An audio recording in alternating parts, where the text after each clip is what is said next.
The first morning in his new home, Paddington woke to the news that Mrs. Brown and Judy were taking him for a trip on the Underground. There was also a large tray of breakfast things beside his bed.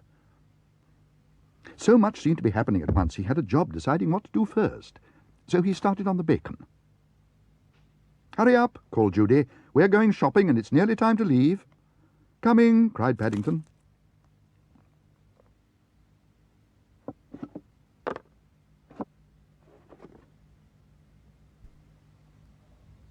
"I've never been on an Underground before," he announced. "I'm not sure if you'll be going now," said Judy. "Not with bacon sticking out of your suitcase like that. Look at it." "It's for emergencies," said Paddington. "Bears often have emergencies."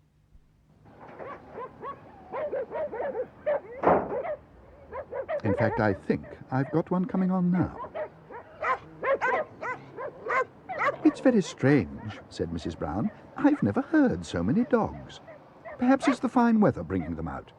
"I don't think it's the weather, Mrs. Brown," gasped Paddington. "I think it's my bacon. What's left of it."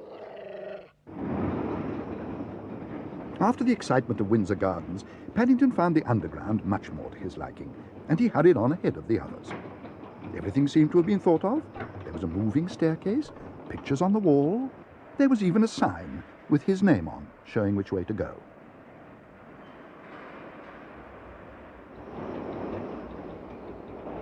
"Paddington," cried Judy, "you're going the wrong way."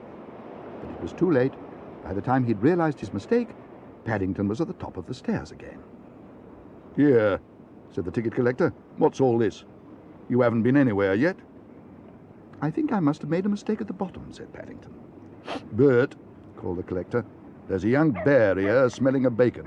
Says he's made a mistake at the bottom." "I'm sorry," said Paddington. "I'm not used to escalators.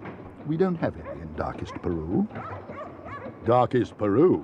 repeated the inspector. "Oh, well, in that case, you'd better get back down, but don't let me catch you up to any more tricks. You're worse than them dogs." "Shoo, go away." "There he goes again," cried Judy. "Do something, Paddington." "That," said Mrs. Brown, "was a dangerous thing to say. I think he's done it." "You again?" said the inspector.